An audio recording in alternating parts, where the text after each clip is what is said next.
Dans cette vidéo, je vais vous présenter comment changer deux pelotes en cours de projet. Donc ici, j'utilise deux fils de couleurs différentes, mais bien entendu, vous, si vous êtes sur un projet unicolore, vous allez garder deux pelotes de même couleur. Donc la première chose à faire, c'est de placer les fils face à face comme ceci. On va d'abord nouer le fil du dessus sur le fil du dessous. Pour cela, on le passe sous le fil, comme ceci.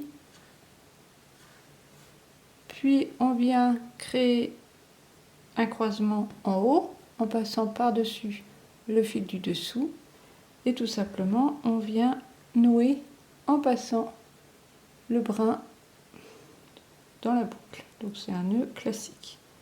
Voilà, on a fait un premier nœud. On va faire la même chose avec le fil du dessous qui va venir se nouer sur le fil du dessus.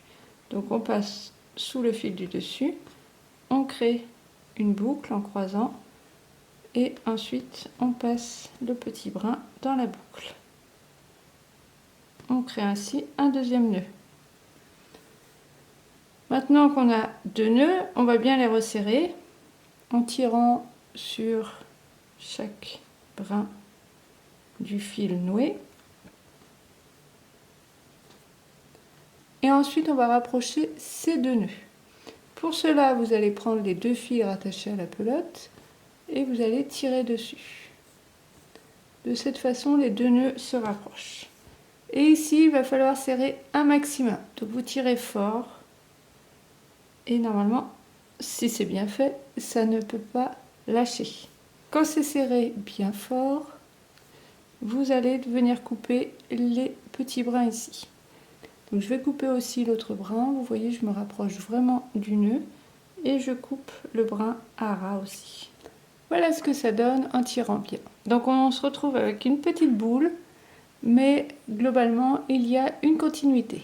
J'ai une autre vidéo qui vous présente une autre technique qui est encore plus discrète, qui est réalisable sur certains fils.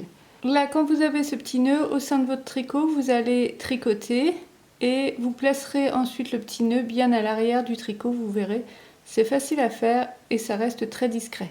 C'est un nœud solide, même si ça peut paraître un petit peu inquiétant d'avoir juste cette petite boule au milieu de vos deux fils. Alors bien sûr, en plus de cette technique, vous ferez votre changement de fil dans un endroit discret, sous les aisselles, au dos d'un bonnet si c'est un tricot circulaire et en début de rang toujours si c'est sur du tricot à plat. Si comme moi vous aimez les petites techniques pour améliorer les finitions de vos tricots, je vous invite à rejoindre mon challenge gratuit sur les finitions.